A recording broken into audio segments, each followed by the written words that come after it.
सभी श्रोताओं को मेरा नमस्कार।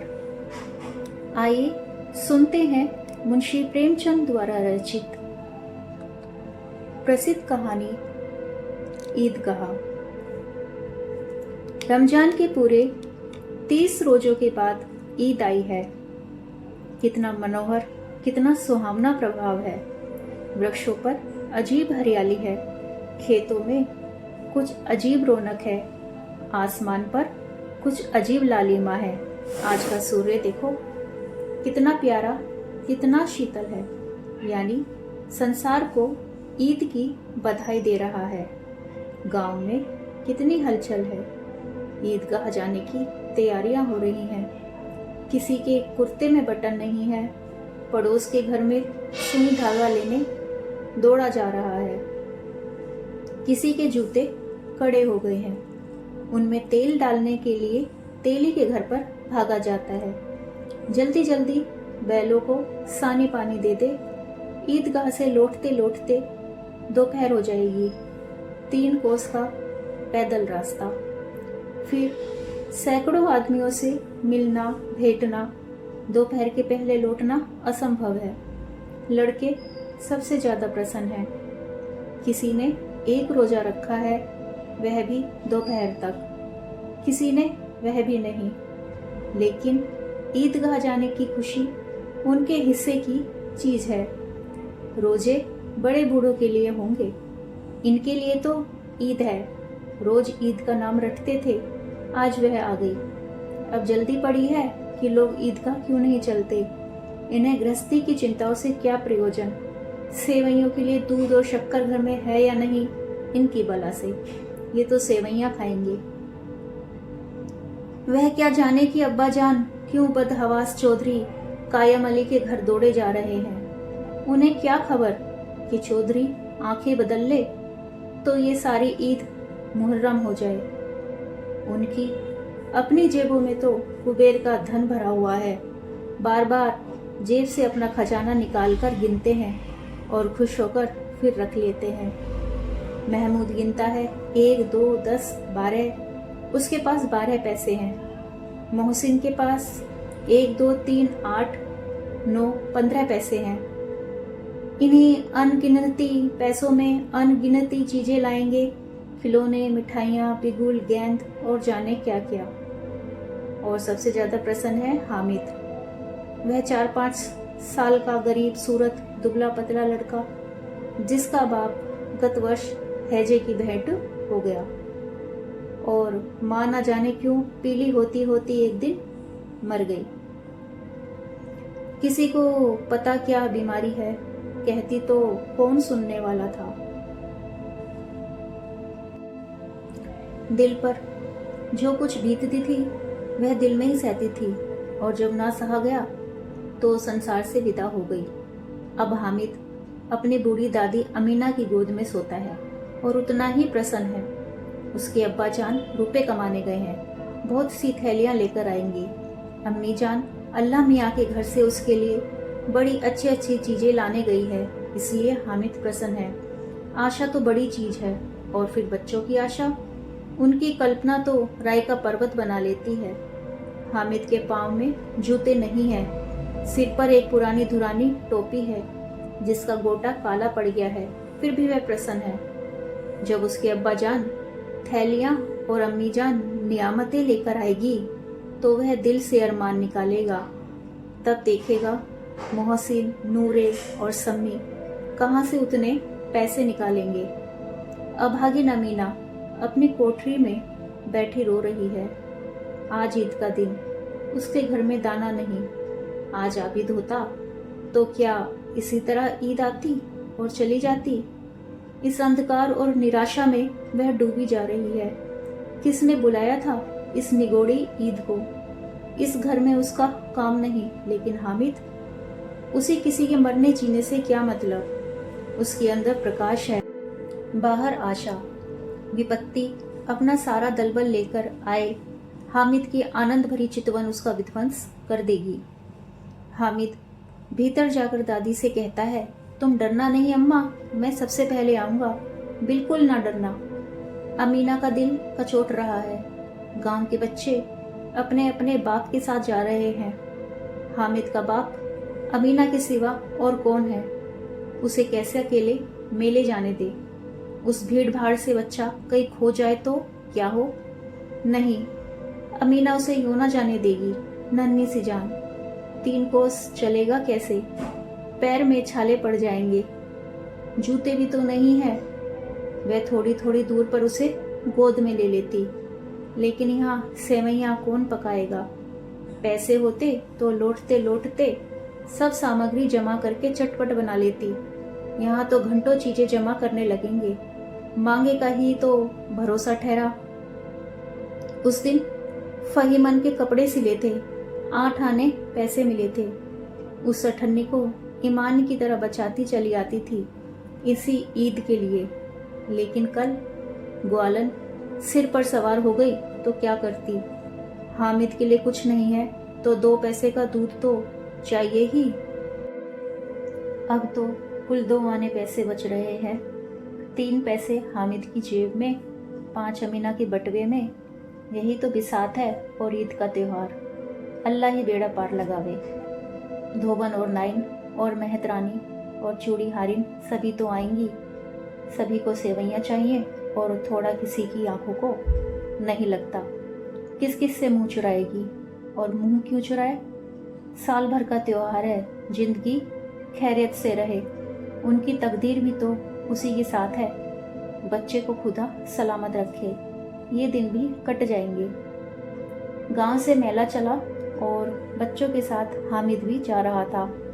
कभी सबके सब दौड़कर आगे निकल जाते, फिर किसी पेड़ के नीचे खड़े होकर साथ वालों का इंतजार करते। यह लोग क्यों इतना धीरे धीरे चल रहे हैं?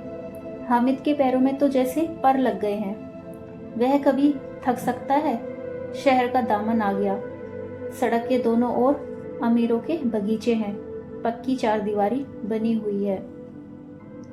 पेड़ों में आम और लीचियां लगी हुई हैं।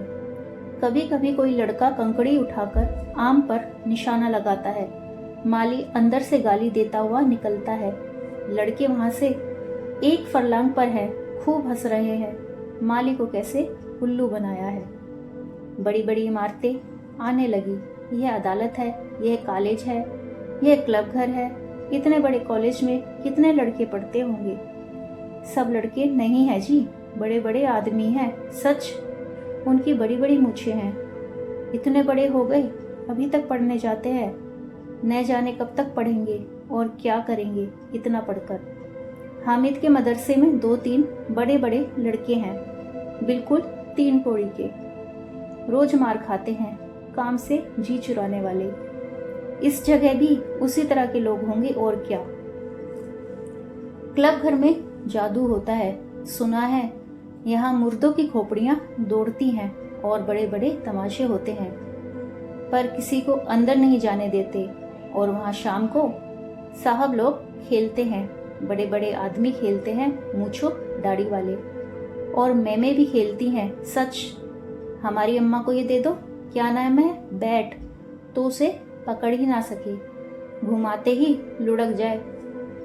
महमूद ने कहा, हमारी अम्मी जान का तो हाथ कांपने लगे, अल्लाह कसम। मोहसिन बोला, चलो मनो आटा पीस डालती हैं, जरा सा बैट पकड़ लेंगी तो हाथ कांपने लगेंगे। सैकड़ों घड़े पानी रोज निकालती हैं, 5 घड़े तो तेरी भैंस पी जाती है। किसी मैम को 1 घड़ा पानी भरना पड़े तो आंखों तले अंधेरा आ जाए। महमूद, लेकिन दौड़ती तो नहीं, उछल कूद तो नहीं सकती।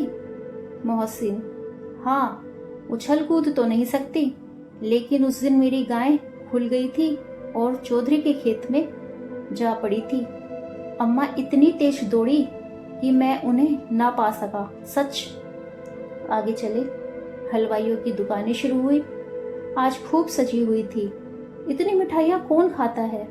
देखो ना, एक एक दुकान पर मनो होंगी।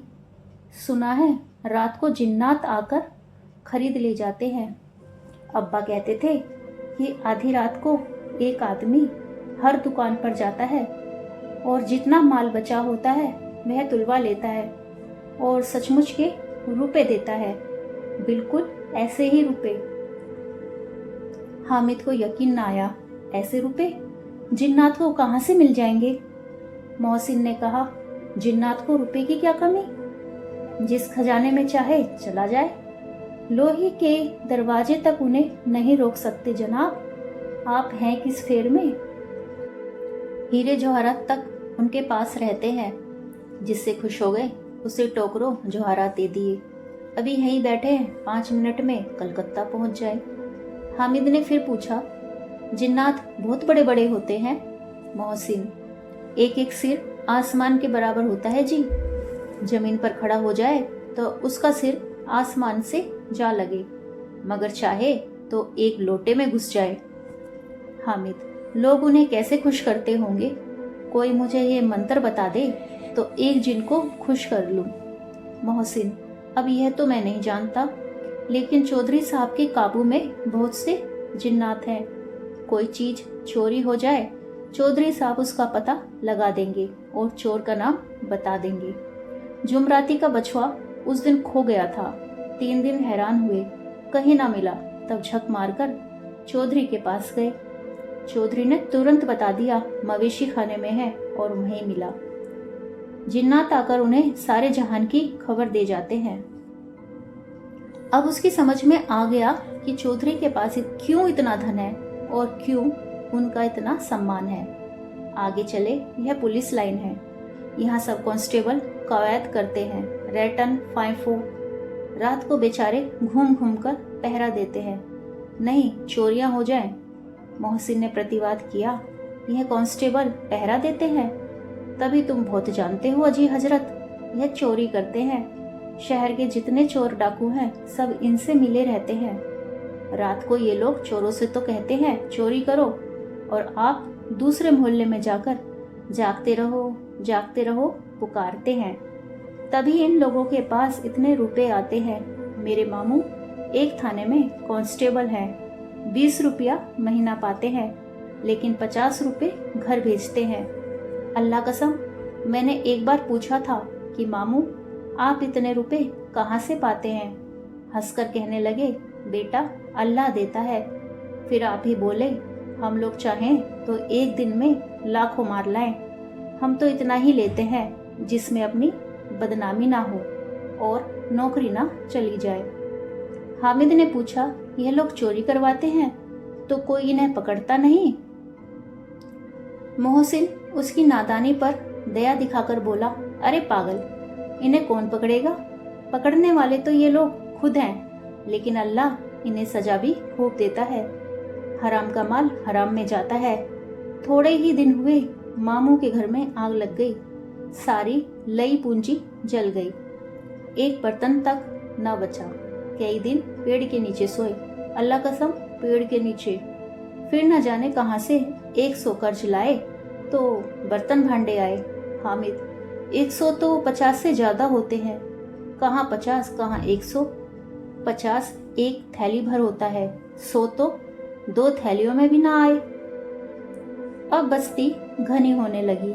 ईदगाह जाने वालों की टोलियां नजर आने लगी, एक से एक भड़कीले वस्त्र पहने हुए।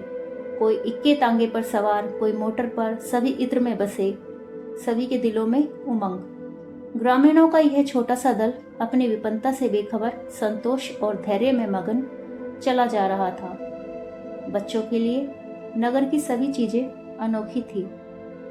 जिस चीज की ओर ताकते ताकते ही रह जाते, और पीछे से बार बार हॉर्न की आवाज होने पर भी ना चेतते। हामिद तो मोटर के नीचे जाते जाते बचा। सहसा ईदगाह नजर आई। ऊपर इमली के घने वृक्षों की छाया है, नीचे पक्का फर्श है जिस पर जाजम बिछा हुआ है, और रोजेदारों की पंक्तियां एक के पीछे एक न जाने कहां तक चली गई हैं, पक्की जगत के नीचे तक, जहां जाजम भी नहीं है। नए आने वाले आकर पीछे की कतार में खड़े हो जाते हैं। आगे जगह नहीं है। यहाँ कोई धन और पद नहीं देखता। इस्लाम की निगाह में सब बराबर हैं। इन ग्रामीणों ने वजू किया और पिछली पंक्ति में खड़े हो गए। कितना सुंदर संचालन है, कितनी सुंदर व्यवस्था। लाखों सिर एक साथ सजदे में झुक जाते हैं, फिर सबके सब एक साथ खड़े हो जाते हैं, एक साथ झुकते हैं और एक साथ घुटनों के बल बैठ जाते हैं।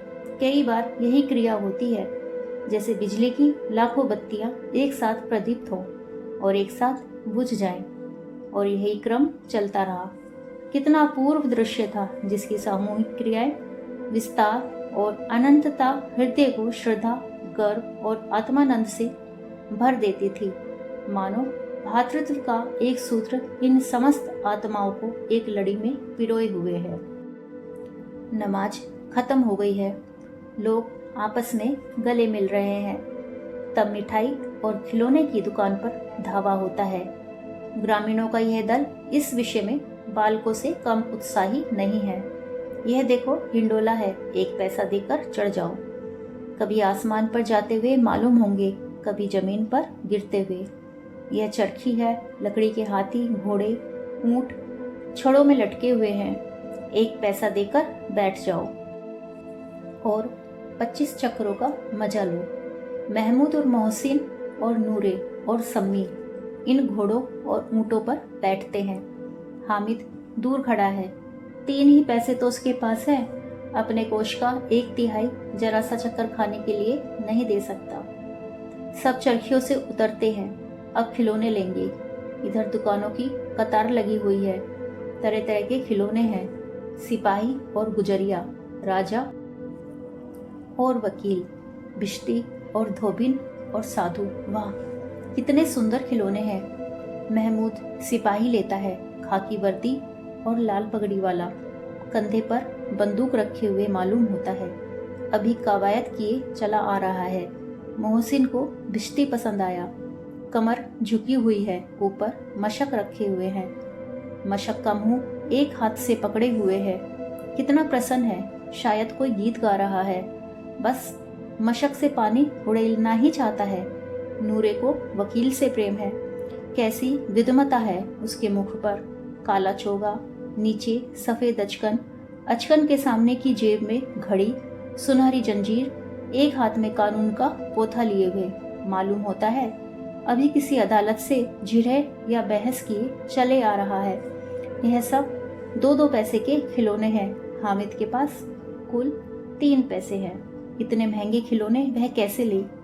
खिलौना कहीं हाथ से छूट पड़े तो चूर चूर हो जाए, जरा पानी पड़े तो सारा रंग घुल जाए। ऐसे खिलौने लेकर वह क्या करेगा, किस काम के? मोहसिन कहता है, मेरा भिश्ती रोज पानी दे जाएगा सांझ सवेरे। महमूद, और मेरा सिपाही घर का पहरा देगा। कोई चोर आएगा तो फौरन बंदूक से फेर कर देगा। नूरे, और मेरा वकील खूब मुकदमा लड़ेगा। सम्मी, और मेरी धोबिन रोज कपड़े धोएगी। हामिद खिलौनों की निंदा करता है। मिट्टी ही के ही तो हैं, गिरे तो चकनाचूर हो जाए। लेकिन ललचाई हुई आंखों से खिलौनों को देख रहा है और चाहता है कि जरा देर के लिए उन्हें हाथ में ले सकता। उसके हाथ अनायास ही लपकते हैं। लेकिन लड़के इतने त्यागी नहीं होते हैं, विशेषकर जब अभी नया शौक है। हामिद ललचाता रह जाता है। खिलौने के बाद मिठाइयाँ आती हैं।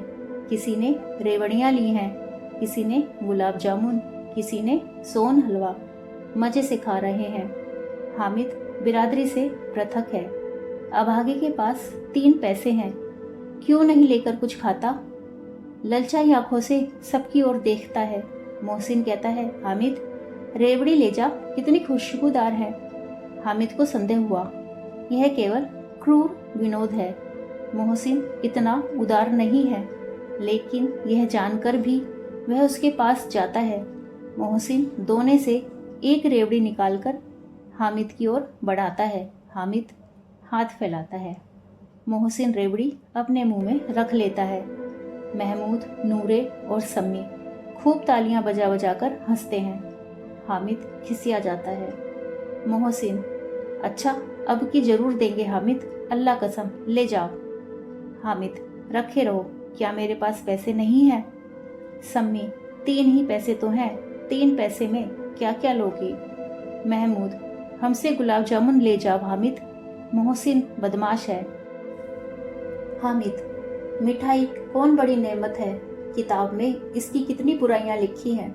मोहसिन, लेकिन दिल में कह रहे होंगे कि मिले तो खा ले, अपने पैसे क्यों नहीं निकालते।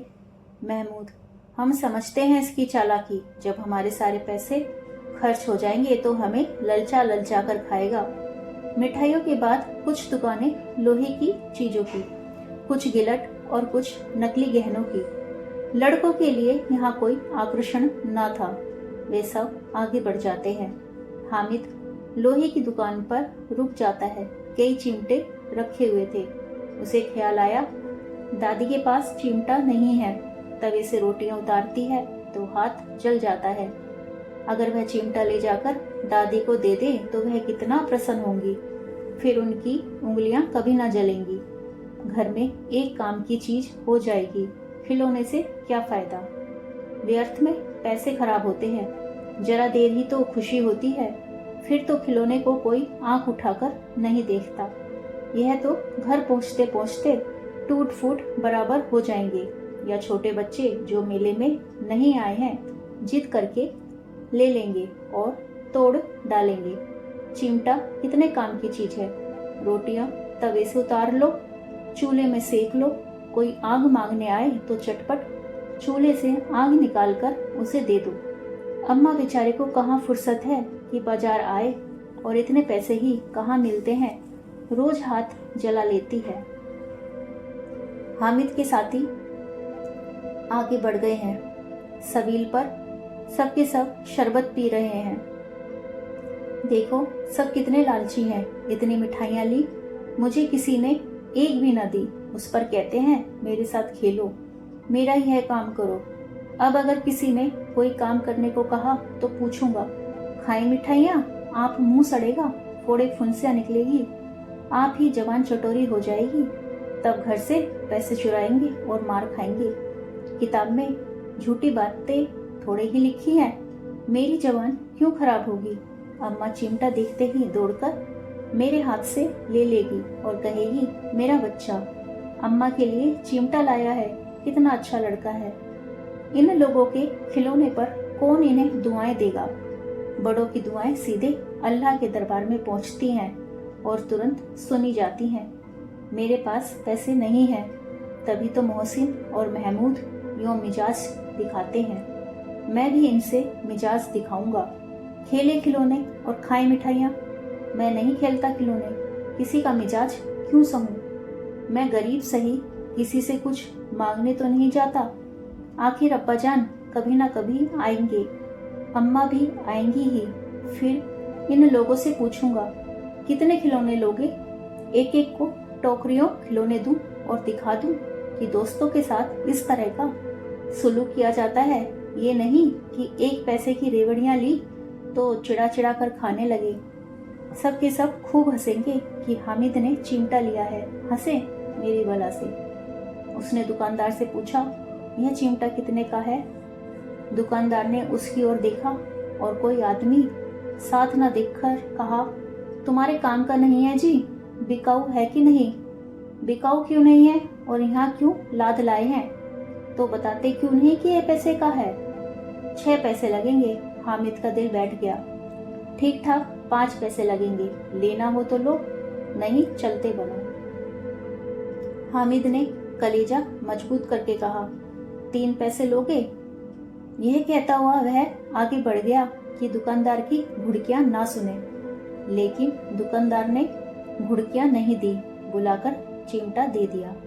हामिद ने उसे इस तरह कंधे पर रखा मानो बंदूक है और शान से अकड़ता हुआ संगियों के पास आया। जरा सुने सबके सब क्या क्या आलोचनाएं करते हैं। मोहसिन ने हंसकर कहा, यह चिमटा क्यों लाए पगले, इसे क्या करेगा। हामिद ने चिमटे को जमीन पर पटक कर कहा, जरा अपना भिश्ती जमीन पर गिरा दो, सारी पसलियां चूर चूर हो जाएं बच्चों की। महमूद बोला, तो यह चिमटा कोई खिलौना है। हामिद, खिलौना क्यों नहीं है, अभी कंधे पर रखा बंदूक हो गई, हाथ में ले लिया फकीरों का चिमटा हो गया। चाहूं तो इससे मजीरे का काम ले सकता हूँ। एक चिमटा जमा दूं तो तुम लोगों के सारे खिलौनों की जान निकल जाए। तुम्हारे खिलौने कितना ही जोर लगाएं, मेरे चिमटे का बाल भी बांका नहीं कर सकते। मेरा बहादुर शेर है चिमटा। सम्मी ने खंजरी ली थी, प्रभावित होकर बोला, मेरी खंजरी से बदलोगे? 2 आने की है। हामिद ने खंजरी की ओर उपेक्षा से देखा। मेरा चिमटा चाहे तो तुम्हारी खंजरी का पेट फाड़ डाले, बस एक चमड़े की झिल्ली लगा दी, ढप ढप ढप बोलने लगेगी। जरा सा पानी लग जाए तो खत्म हो जाए। मेरा बहादुर चिमटा आग में, पानी में, आंधी में, तूफान में बराबर डटा खड़ा रहेगा। चिमटे ने सभी को मोहित कर लिया। अब पैसे किसके पास धरे हैं? फिर मेले से दूर निकल आए हैं। 9 कब के बज गए। धूप तेज हो रही है। घर पहुंचने की जल्दी हो रही है। बाप से जिद भी करें तो चिमटा नहीं मिल सकता। हामिद है बड़ा चालाक, इसीलिए बदमाश ने अपने पैसे बचा रखे थे। अब बालकों के 2 दल हो गए हैं। मोहसिन, महमूद, सम्मी और नूरे एक तरफ है, हामिद अकेला दूसरी तरफ। शास्त्रार्थ हो रहा है। सम्मी तो विधर्मी हो गया, दूसरे पक्ष से जा मिला। लेकिन मोहसिन, महमूद और नूरे भी हामिद से 1-1, 2-2 साल बड़े होने पर भी हामिद के आघातों से आतंकित हो उठे हैं। उसके पास न्याय का बल है और नीति की शक्ति। एक और मिट्टी है, दूसरी ओर लोहा। जो इस वक्त अपने को फौलाद कह रहा है वह अजय है, घातक है। अगर कोई शेर आ जाए तो मियाँ भिश्ती के छक्के छूट जाएं। मियाँ सिपाही मिट्टी की बंदूक छोड़कर भागे। वकील साहब की नानी मर जाए, चोगे में मुंह छिपाकर जमीन पर लेट जाए, मगर यह चिमटा, यह बहादुर, ये रुस्तमे हिंद लपक कर शेर की गर्दन पर सवार हो जाएगा और उसकी आंखें निकाल लेगा। मोहसिन ने एड़ी चोटी का जोर लगाकर कहा, अच्छा, पानी तो नहीं भर सकता। हामिद ने चिमटे को सीधा खड़ा करके कहा, भिश्ती को एक डांट बताएगा तो दौड़ा हुआ पानी लाकर उसके द्वार पर छिड़कने लगेगा। मोहसिन परास्त हो गया, पर महमूद ने कुमुक पहुंचाई, अगर बच्चा पकड़ा जाए तो अदालत में बंधे बंधे फिरेंगे, तब तो वकील साहब के पैरों पड़ेंगे। हामिद इस प्रबल तर्क का जवाब न दे सका। उसने पूछा, हमें पकड़ने कौन आएगा? नूरे ने अकड़कर कहा, यह सिपाही बंदूक वाला। हामिद ने मुंह चिढ़ाकर कहा, यह बेचारे हम बहादुर रुस्तमे हिंद को पकड़ेंगे? अच्छा लाओ, अभी जरा कुश्ती हो जाए, इसकी सूरत देखकर दूर से भागेंगे, पकड़ेंगे क्या बेचारे। मोहसिन को एक नई चोट सूझ गई। तुम्हारे चिमटे का मुंह रोज आग में जलेगा। उसने समझा था कि हामिद लाजवाब हो जाएगा, लेकिन यह बात ना हुई। हामिद ने तुरंत जवाब दिया, आग में बहादुर ही कूदते हैं जनाब। तुम्हारे ये वकील, सिपाही और भिश्ती लोंडियों की तरह घर में घुस जाएंगे। आग में कूदना वह काम है जो ये रुस्तमे हिंद ही कर सकता है। महमूद ने एक जोर लगाया, वकील साहब कुर्सी मेज पर बैठेंगे, तुम्हारा चिमटा तो बावर्ची खाने में जमीन पर पड़ा रहेगा। इस तर्क ने सम्मी और नूरे को भी सजीव कर दिया। कितने ठिकाने की बात कही है पट्टे ने। चिमटा बावर्ची खाने में पड़ा रहने के सिवा और क्या कर सकता है। हामिद को कोई फड़कता हुआ जवाब न सूझा तो उसने धांधली शुरू की, मेरा चिमटा बावर्ची खाने में नहीं रहेगा। वकील साहब कुर्सी पर बैठेंगे तो जाकर उन्हें जमीन पर पटक देगा और उनका कानून उनके पेट में डाल देगा। बात कुछ बनी नहीं, खासी गाली गलौज थी, लेकिन कानून को पेट में डालने वाली बात छा गई। ऐसी छा गई कि तीनों सूरमा मुंह ताकते रह गए, मानो कोई थेलचा कनकोआ किसी गंडे वाले कनकोए को काट गया हो। कानून मुंह से बाहर निकलने वाली चीज है, उसको पेट के अंदर डाल दिया जाना बेतुकी सी बात होने पर भी कुछ नयापन रखती है। हामिद ने मैदान मार लिया। उसका चिमटा रुस्तमे हिंद है। अब इसमें मोहसिन, महमूद, नूरे, सम्मी किसी को भी आपत्ति नहीं हो सकती। विजेता को हारने वालों से जो सत्कार मिलना स्वाभाविक है वह हामिद को भी मिला। औरों ने तो 3-3, 4-4 आने पैसे खर्च किए, पर कोई काम की चीज न ले सके। हामिद ने 3 पैसे में रंग जमा लिया। सच ही तो है, खिलौनों का क्या भरोसा, टूट फूट जाएंगे। हामिद का चिमटा तो बना रहेगा बरसों। संधि की शर्तें तय होने लगी। मोहसिन ने कहा, जरा अपना चिमटा दो, हम भी देखें। तुम हमारा भिश्ती लेकर देखो। महमूद और नूरे ने भी अपने अपने खिलौने पेश किए।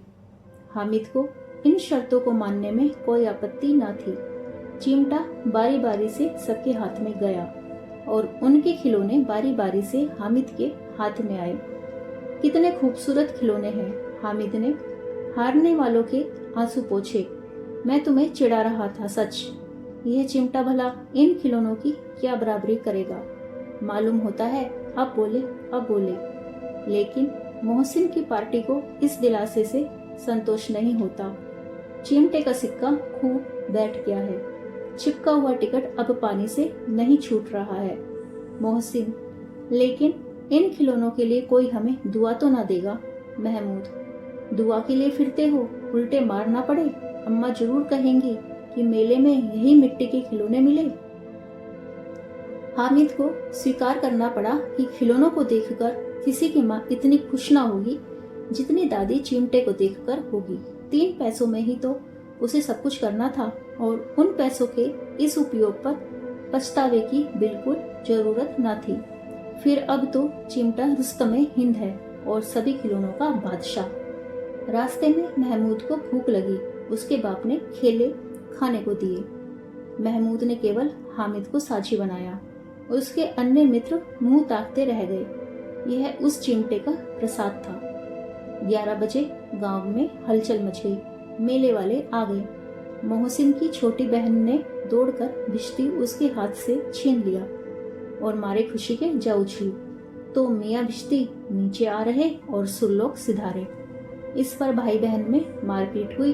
दोनों खूब रोए। उनकी अम्मा यह शोर सुनकर बिगड़ी और दोनों को ऊपर से 2 चांटे और लगाए। मियाँ नूरे के वकील का अंत उनकी प्रतिष्ठा अनुकूल इससे ज्यादा गौरवमय हुआ। वकील जमीन पर या ताक पर तो नहीं बैठ सकता, उसकी मर्यादा का विचार तो करना ही होगा। दीवार में खूंटियां गाड़ी गई। उन पर लकड़ी का एक पटरा रखा गया।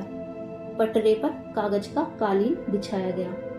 वकील साहब राजा भोज की भांति सिंहासन पर विराजे। नूरे ने उन्हें पंखा झलना शुरू किया। अदालतों में बिजली के पंखे रहते हैं, क्या यहाँ मामूली पंखा भी ना हो? कानून की गर्मी दिमाग पर चढ़ जाएगी कि नहीं? बांस का पंखा आया और नूरे हवा करने लगे। मालूम नहीं पंखे की हवा से या पंखे की चोट से वकील साहब स्वर्गलोक से मृत्युलोक में आ रहे और उनका माटी का चोला माटी में मिल गया। फिर बड़े जोर शोर से मातम हुआ और वकील साहब की अस्थि भूरे पर डाल दी गई। अब रहा महमूद का सिपाही। उसे चटपट गांव का पहरा देने का चार्ज मिल गया। लेकिन पुलिस का सिपाही कोई साधारण व्यक्ति तो नहीं। जो अपने पैरों चले वह पालकी पर चलेगा। एक टोकरी आई, उसमें कुछ लाल रंग के फटे पुराने चीथड़े बिछाए गए जिसमें सिपाही साहब आराम से लेटे। नूरे ने यह टोकरी उठाई और अपने द्वार का चक्कर लगाने लगे। उनके दोनों छोटे भाई सिपाही की तरह छोने वाले जागते लहो पुकारते चलते हैं, मगर रात तो अंधेरी ही होनी चाहिए। महमूद को ठोकर लग जाती है। टोकरी उसके हाथ से छूटकर गिर पड़ती है और मियाँ सिपाही अपनी बंदूक लिए जमीन पर आ जाते हैं और उनकी एक टांग में विकार आ जाता है। महमूद को आज ज्ञात हुआ कि वह अच्छा डॉक्टर है। उसको ऐसा मरहम मिल गया है जिससे वह टूटी टांग को आनन फानन जोड़ सकता है। केवल गुलर का दूध चाहिए। गुलर का दूध आता है। टांग जवाब दे देती है।